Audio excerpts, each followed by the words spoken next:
Swing it, Dad.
Feel that? Are you gonna feel that? Okay. Are you gonna feel that? Are you gonna feel that? Are you gonna feel that? Are you gonna feel that? Are you gonna feel that? Okay. Are you gonna feel that?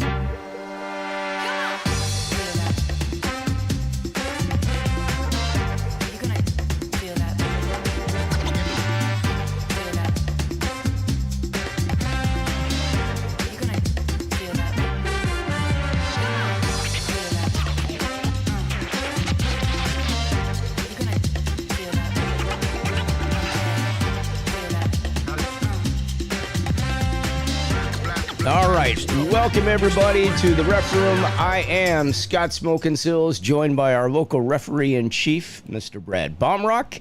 I see we have some friends from Edmonton checking in, Dishwasher, and of course, Underground Rescue Channel, my favorite DJ with the favorite logo. Great to see you as always. Appreciate your checking in. We've been off for a couple weeks. Just craziness. Absolute craziness. That's all I can say. It's so busy. Glad to be here today. Been a while. We're going to get caught up. Brad and I haven't even had a chance to really chat with each other because we've been so busy. And let's see. We got an error streaming. I'm currently eating my dinner, actually, Scott. I see. Eating my dinner. Licorice. I thought it would be more like pork rinds or something like that, but no, it just happens to be what happens to be laying around in here. There you go. Eating healthy. Today we are going to be talking about match penalties and the repercussions both ways, like what goes on with the match penalty. So that's one of the topics we're going to cover, along with a bunch of other stuff, because, you know, I got a couple things I want to bring up. Of course, that makes Brad nervous whenever I tell him that, and he gets nervous. I can always log off. Doesn't matter Yeah, exactly. You and a black screen. Yeah, fine yeah. with me. Okay, we could do that. What's up there? Underground Rescue Channel from Edmonton. That's Dragon. He was the DJ for the Edmonton Oilers. Great guy. Hockey guy. Big up in Canada. Almost won a Stanley Cup. Almost. This year might be their year. I still think Toronto's got a shot. We'll have to see. If they can get past the first round, I think they got a good chance. They really do. They got better goaltending this year. Are you playing fantasy hockey? Do you play fantasy hockey? I don't. No, I don't have time for stuff like that. My kids do.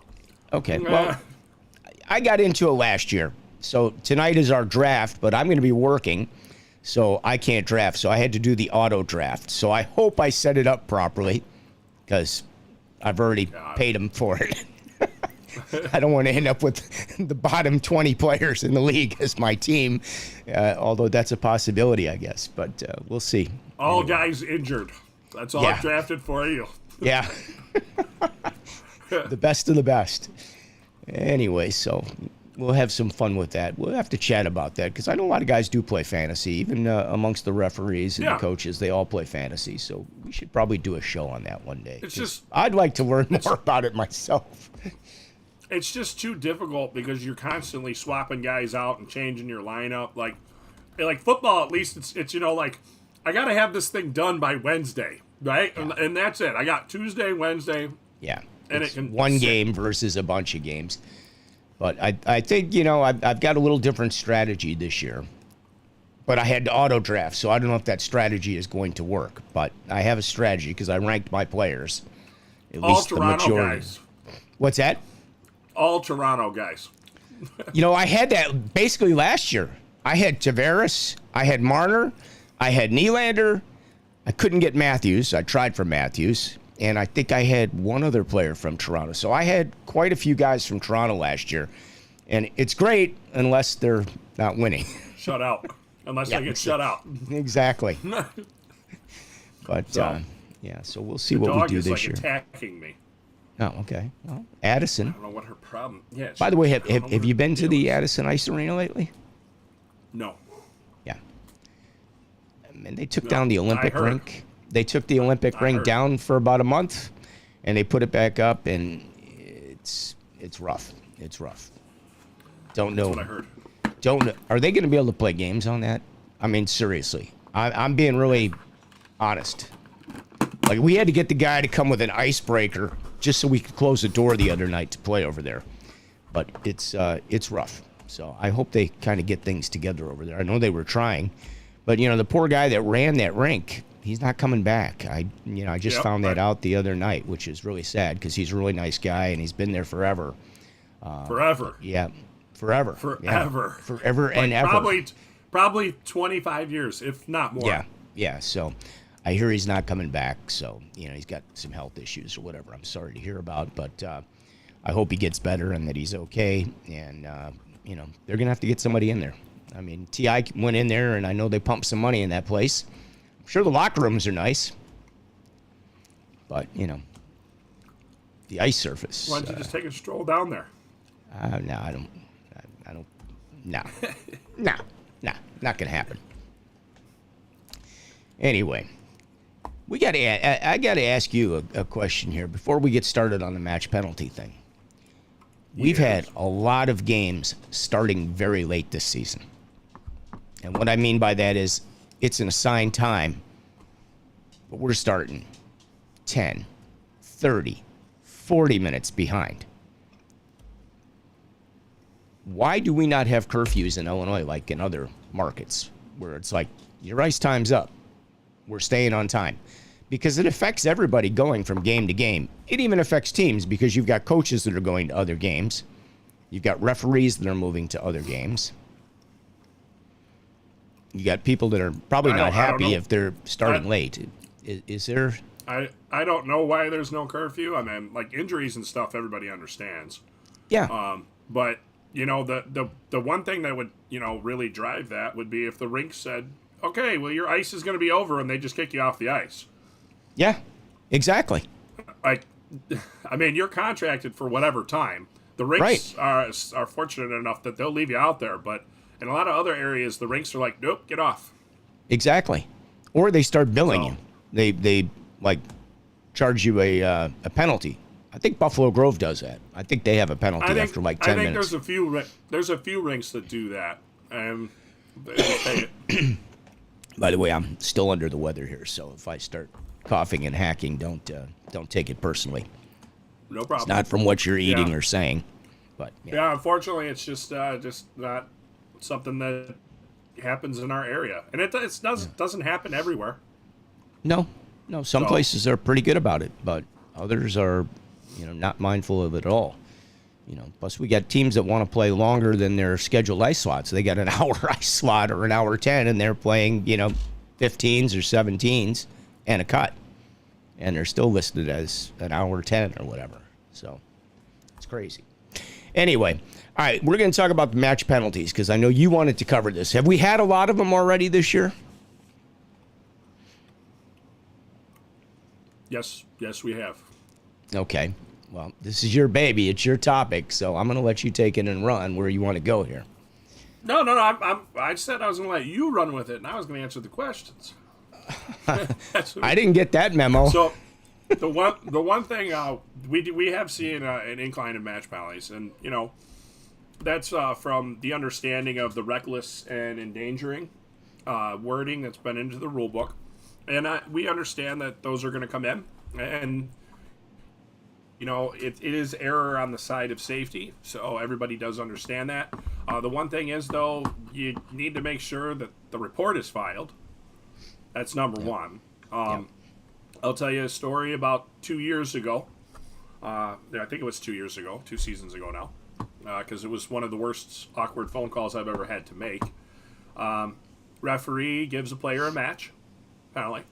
It's like, I think it was in like the February. I know this story. I know this one, yeah. And all of a sudden, 30 days passes, and the club's like, what's going on with this? So they reach out. So, of course, it comes to us. And I'm like, we didn't get a report. So the referee never reported it. So, we get the referee to report it, which it's extremely, extremely late at this point. We review it, and guess what? It should have been a game misconduct because the rule was misapplied. So now we had a player that sat out for 30 days in a state outside of Illinois, because they're in Indiana, but they play in Illinois leagues, who also missed playing in his state championship that his team won because the referee didn't file the report. So I had to call up these people and say, I am extremely sorry that this happened. They were very understanding with me, so I do understand. I graciously say I appreciate that very much, but we had a player sit for 30 days that didn't deserve to sit, so that's how important the paperwork is. Yeah. That is really a very unfortunate story, and it is critical that you get the game reports in. And, some teams, I'm sure there's some teams that wouldn't have put the kid to the side for the 30 days because they hadn't heard anything. But they were doing the right thing. They did exactly what they were supposed to do. And, they did. Kudos to them for actually doing the right thing.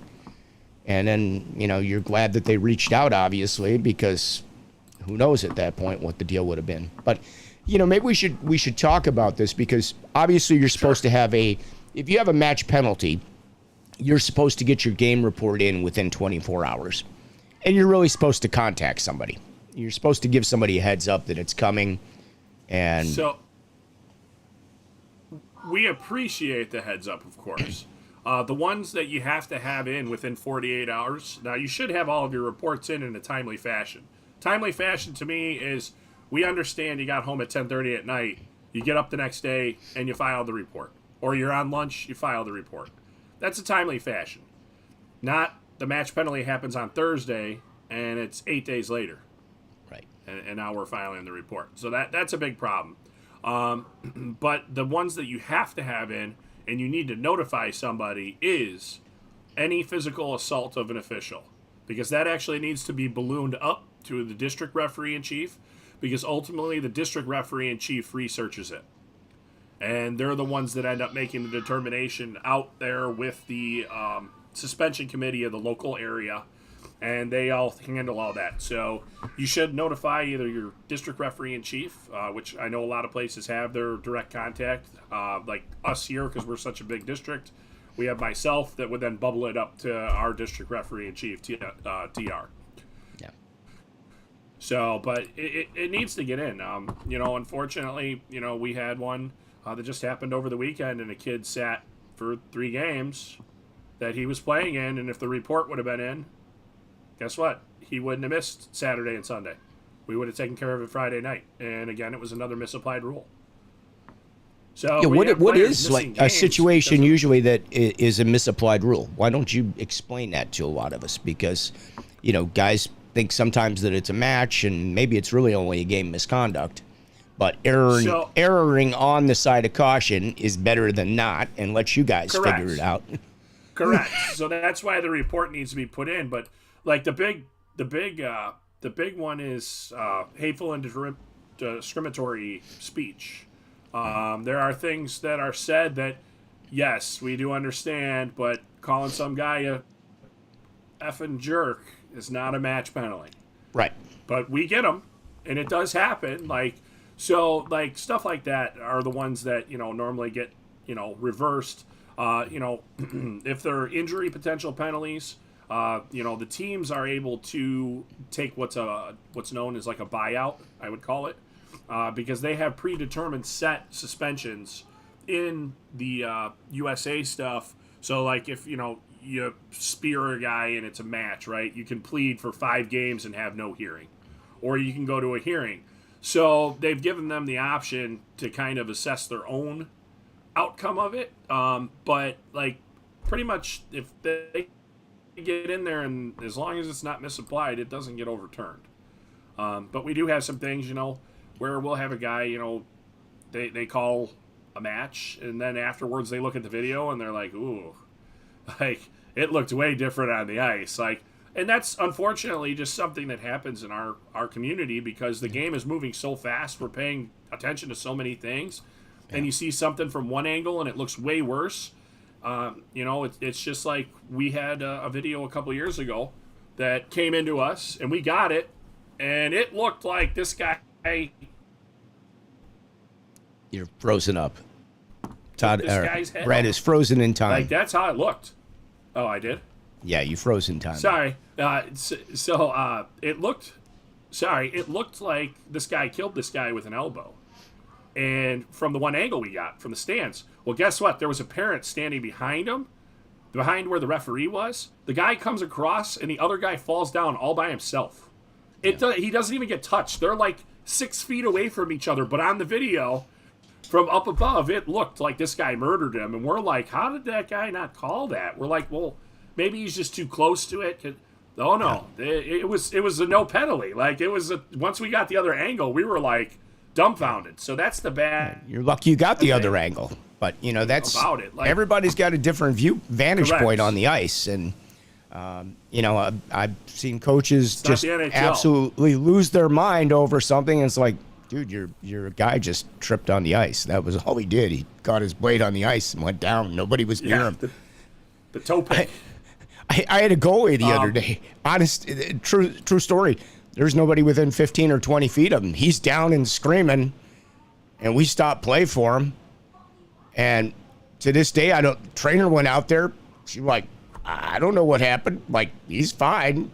Mom's trying to go on the ice the whole 9 yards. It's like, there's nothing going on here, folks.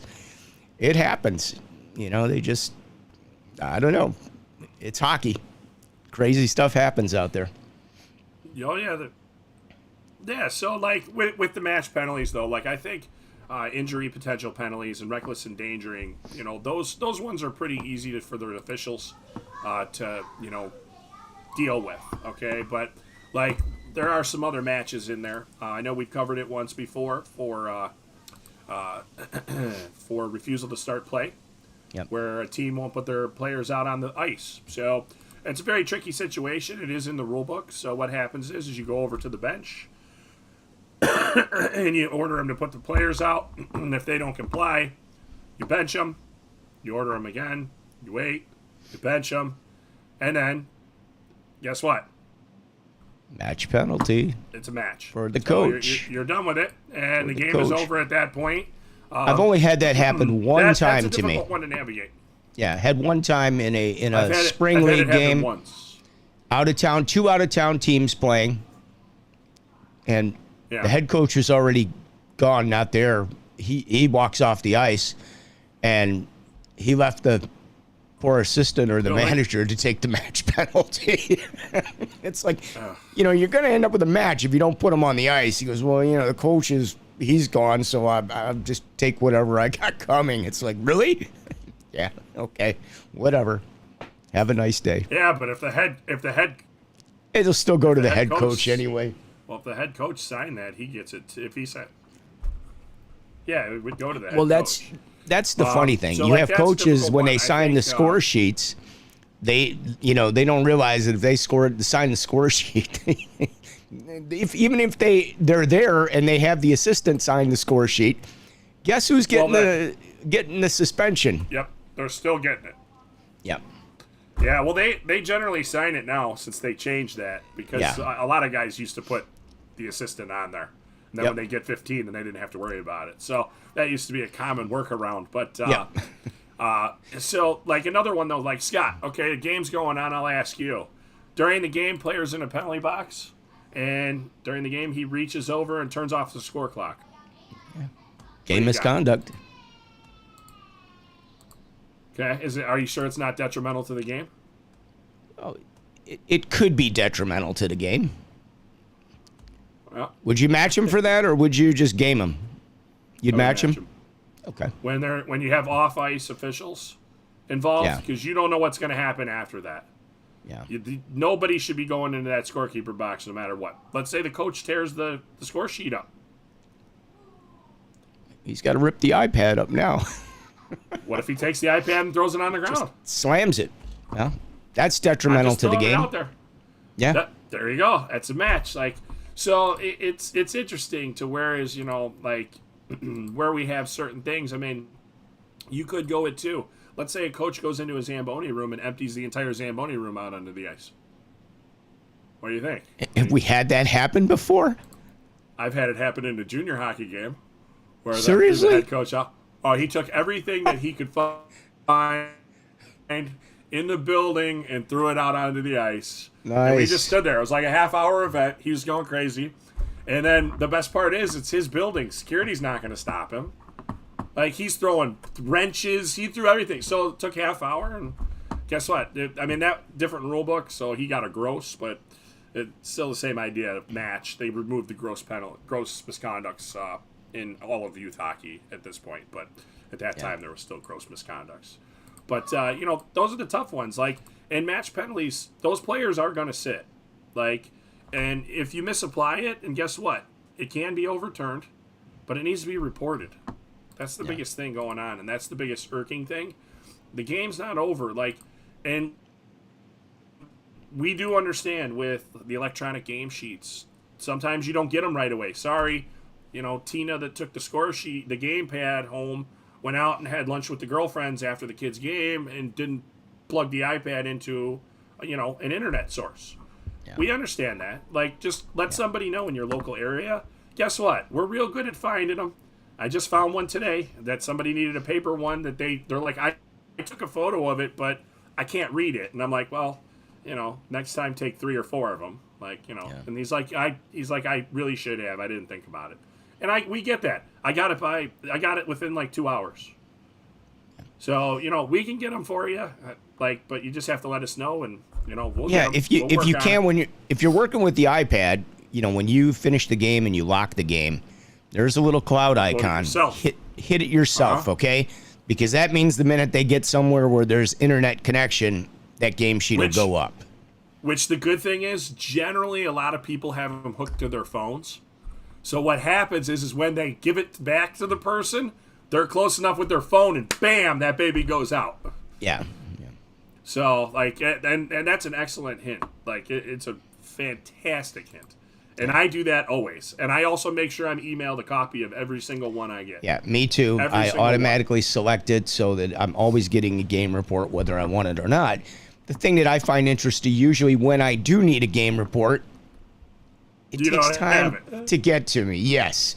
It might take a day to show up. I always find that very interesting. If there's no problems, bam, it's right in my phone. But, if we got a problem and I'm looking for something, it might take a day to show up. Murphy's Law. Murphy's Law. Well, do they have a way to is there any kind of a safety in there that triggers, like, this is going to be an incident and it delays it going out? No. Do they have a feature in there in the background that we don't know about? No, it's just like there's a feature in there. If everybody went and turned it on, it would download all the referees to it, so you don't have to enter your names. Well, that's interesting because we show up at rinks and we're still putting our name and email address in there, etc. That's because they don't have that feature turned on for the officials. It's a little toggle switch that's in there. So there's a couple other things in there too that people aren't aware of that you can do. One thing I do want to talk about the match penalties as well, since we're on the game sheet part. When you're looking for the penalty, because we had one happen, we had a helmet removal in a game that I was working on Sunday. And referee has it, and he's like, hey, can you help me out? I can't find it. 5 minute free. He's like, well, maybe it's not in here. I'm like, well, it is. It's underneath fighting. I go, it's a 10-minute, though. I go, you're looking in the 5 minutes. That's why you can't find it. All the matches are underneath the 10 minutes, not under the 5 minutes. The penalty's not 5 minutes. It's a 10-minute credited penalty, but it carries a 5-minute major with it. It's not. And it only counts. It only counts as one penalty. It doesn't count as two.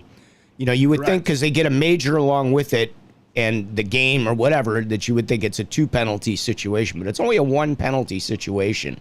So if the person's only had 2 penalties in the game before, say they had a 2 and a 10, this is only their 3rd penalty, so they're not getting a double whammy on that. So, correct. Yep.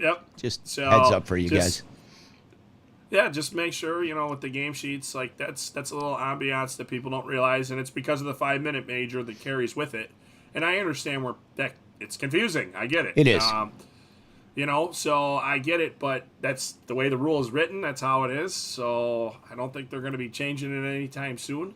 No. I think the suspension that comes with it is typically very hefty. So I don't think they want to have it to where, now he's got 4 penalties.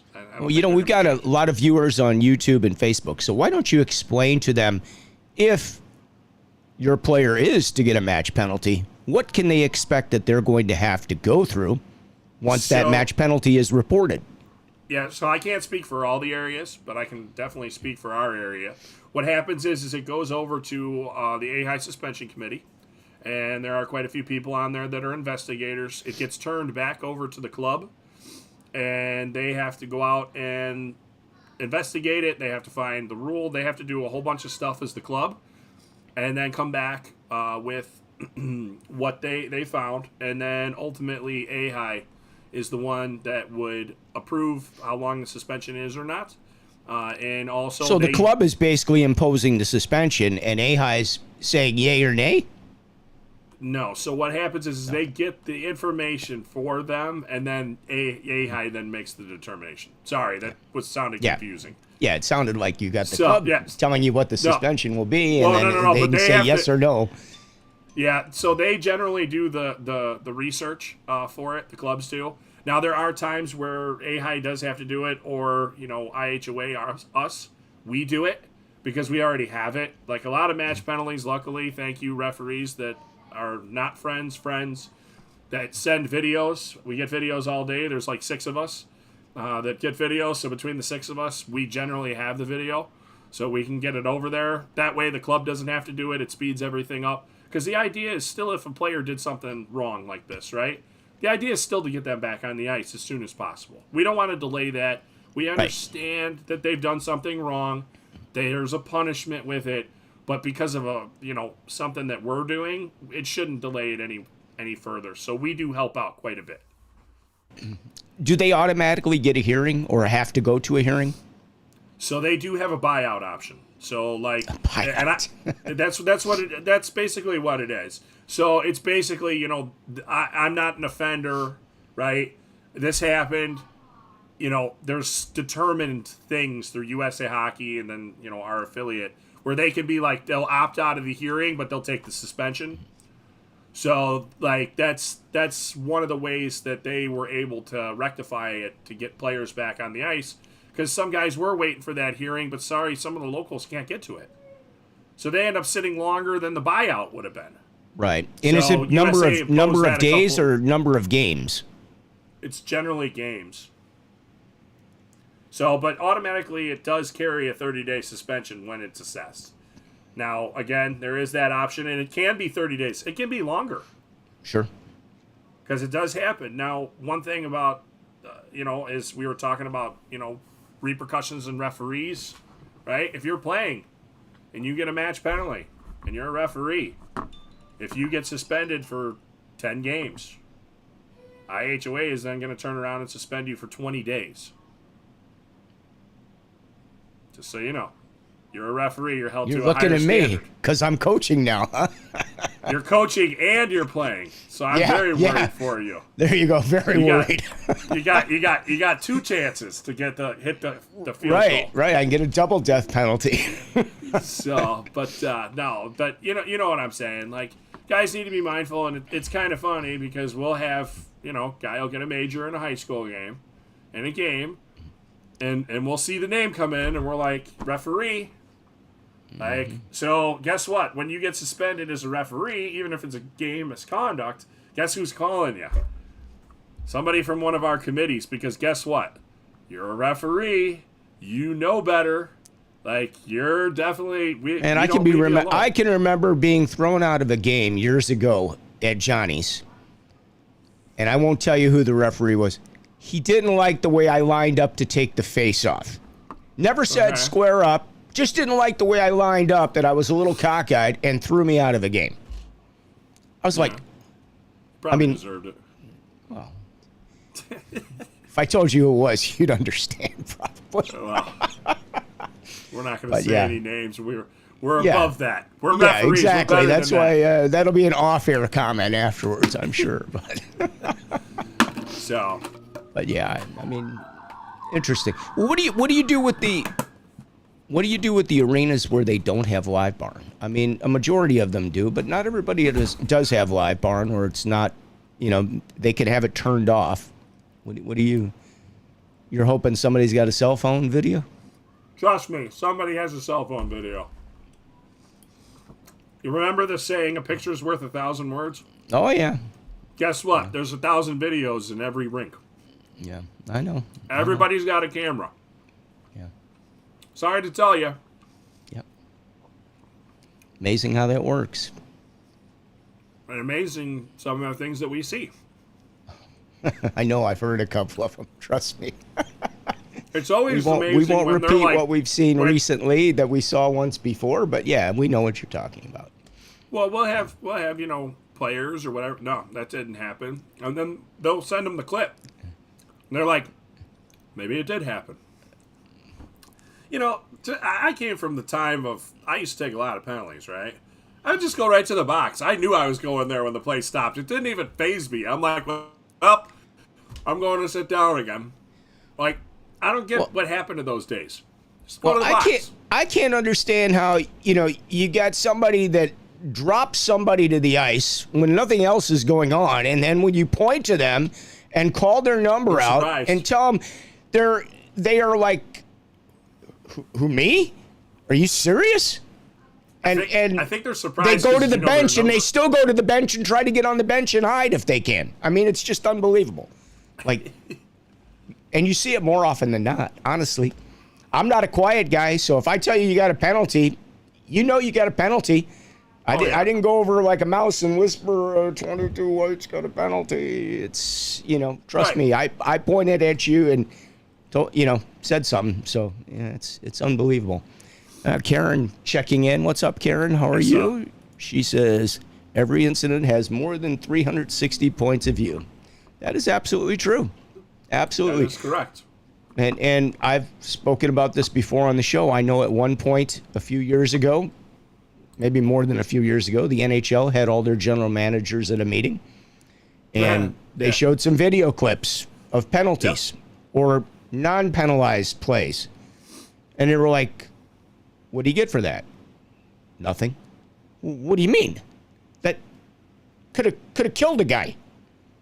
And then they showed an opposite view of what was or wasn't called. And they're like, are you serious? Like, the guy didn't even get hit? And it was kind of interesting because you really do have those vantage points. And I know coaches lose their minds sometimes when they're across the ice because they can't see on the other side as clearly as what we see if we're in position. So Well, I love the guys that lose their mind, and it's on the far end of the ice, right? But it's on the close side. What are you doing? Yeah. Looking through the glass and all the yeah, people in the through other the bench? penalty You can't box, see 'em through all down the there. glass in the penalty boxes and down the boards with every player standing up. Yeah, I saw it as clear as day. How is that not a goal? I've skated by coaches, and I'm like, how are you looking through all the glass? Does it look good? Like, come on, like, it normally calms them down, and I'm not trying to be a jerk about it, but I physically know you can't see down there unless you're leaning over, and you're not. Yeah. So, like, give us a little credit here. Not everything you can argue about. No but doubt. Some guys try. Yeah, of Some course. guys try. And that's what they okay. do. It's all part of the game. Yeah. They're salesmen. They got to sell it. You have some players that try to sell goals. And you have some other players that maybe should have tried to sell a goal. But it is what it is. So if I like when the players are like, that went in, I'm like, then why didn't anybody celebrate? Yeah, exactly.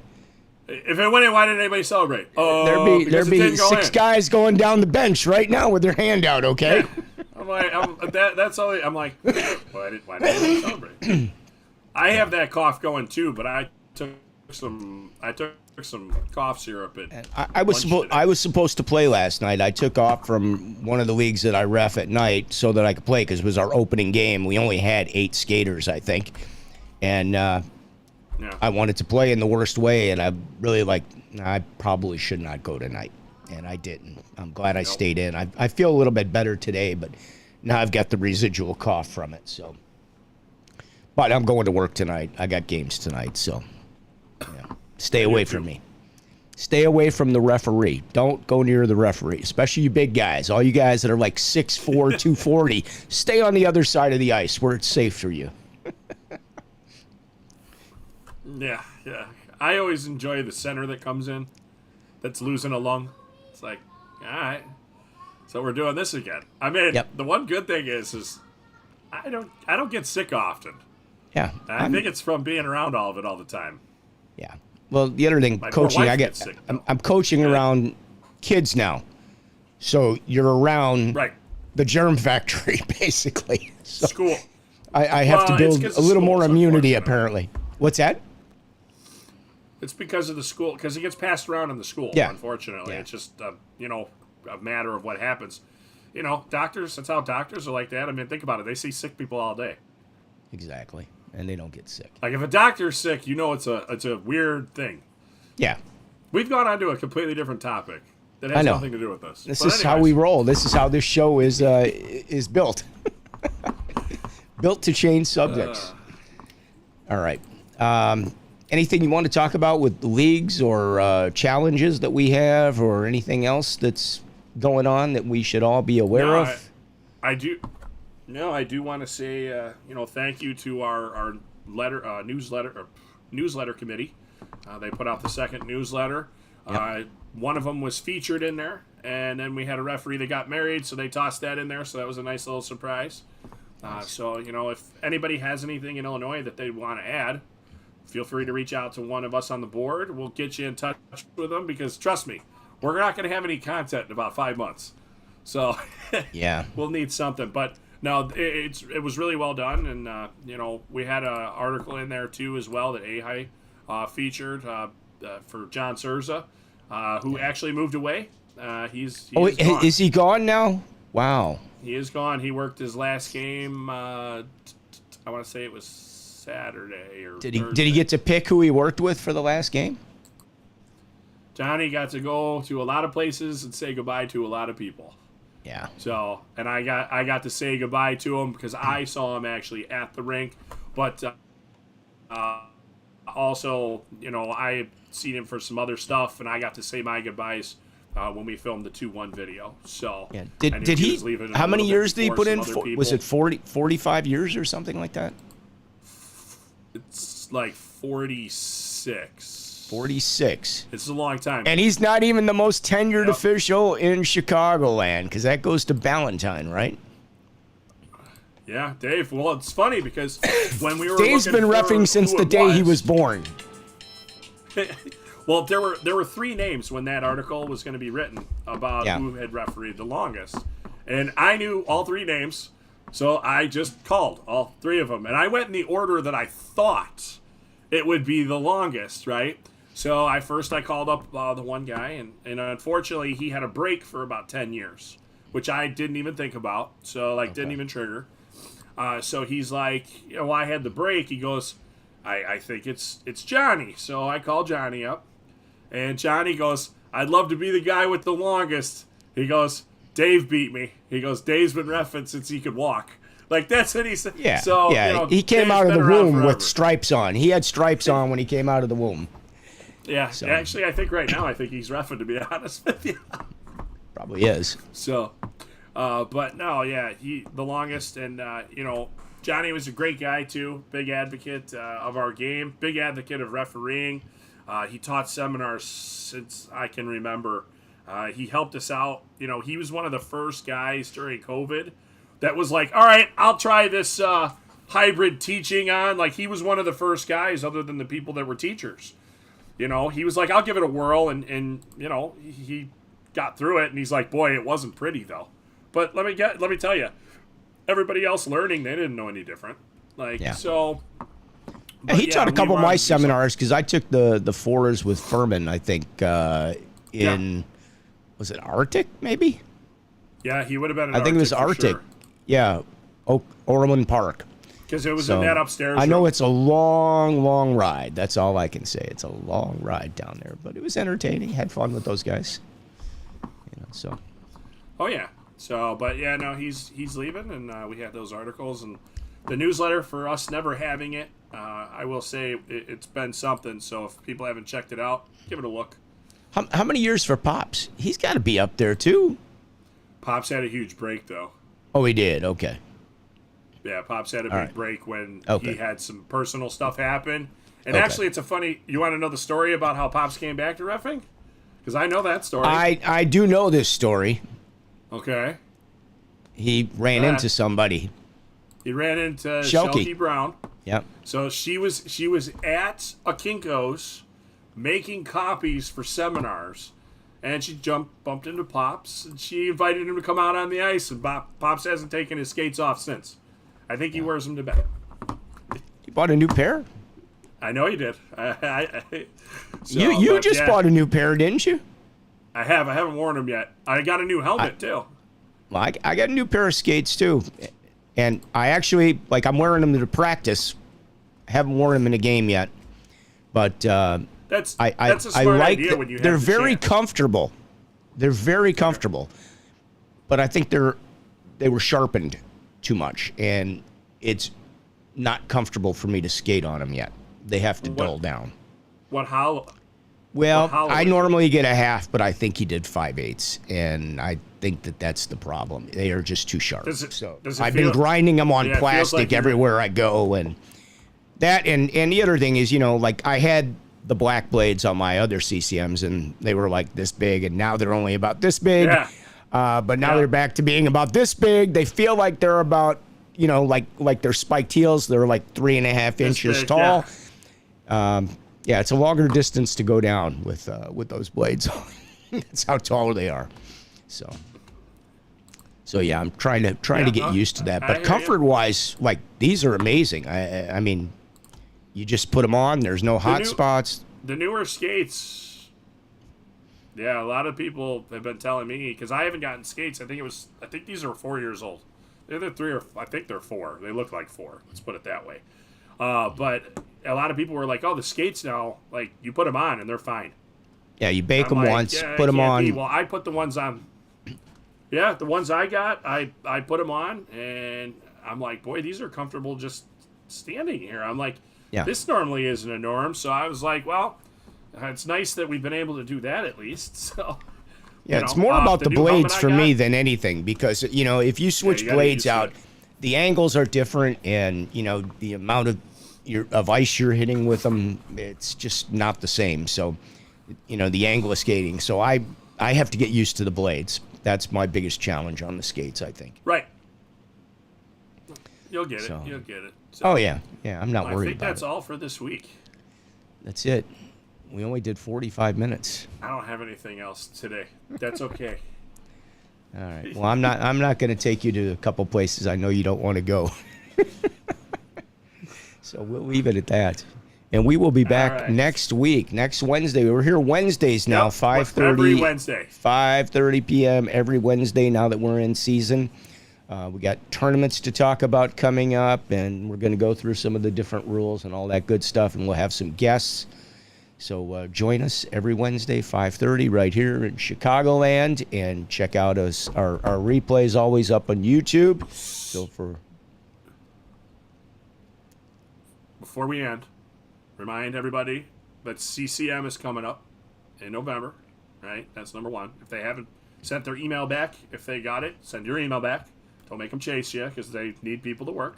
Yeah. Number two, IHOA is attempting to acquire the rules from CCM so that we can have them posted CCM weekend on our website so they're easier to find. Okay. We're working on it. We're working on it. So, but all the I feel guilty. I'm going to be shamed because my team is going out of town that weekend, because if you're not playing in CCM, you got to go out of town to play, and that's what they do. They take us to a tournament that weekend. So yeah, my wife and kids are out of town. Where are they going? Which tournament are they going to? We're going to Madison. They're going to St. Louis, I think. Okay. How many tournaments do they go to? Are they playing Nihil or do they play Central States? Nihil.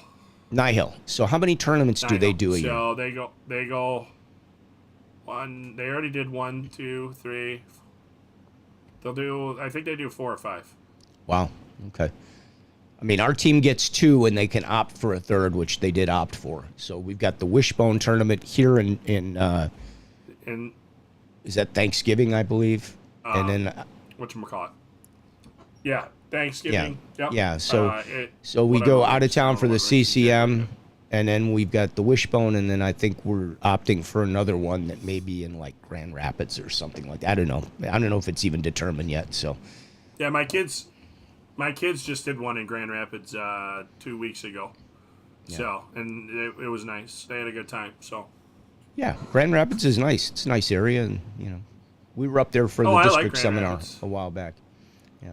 Well, now we had to get a couple coaches on because now that we always say this is hockey talk for coaches, referees, players, fans, all that good stuff, but we're gonna have to bring a couple more coaches on because now I'm studying the drills and all the stuff that like teaching these guys because. It's changed so much from the time that I did this, playing growing up, and I'm fascinated with a lot of the techniques that they have and how skating has changed and the way you do things has changed. So it's been a great learning experience. I'm enjoying it, because I just love the game, man. I'm a hockey guy, just like you. No, I hear you. So. All right, we'll see you next Wednesday after I've said goodbye twice already. We're out of here from Chicago. I'm Scott Smokin' SILZ, along with our local referee-in-chief, Mr. Brad BAUMRUCK. You guys have a great week. Take an extra game, and we'll see you on the ice. Peace out, everybody.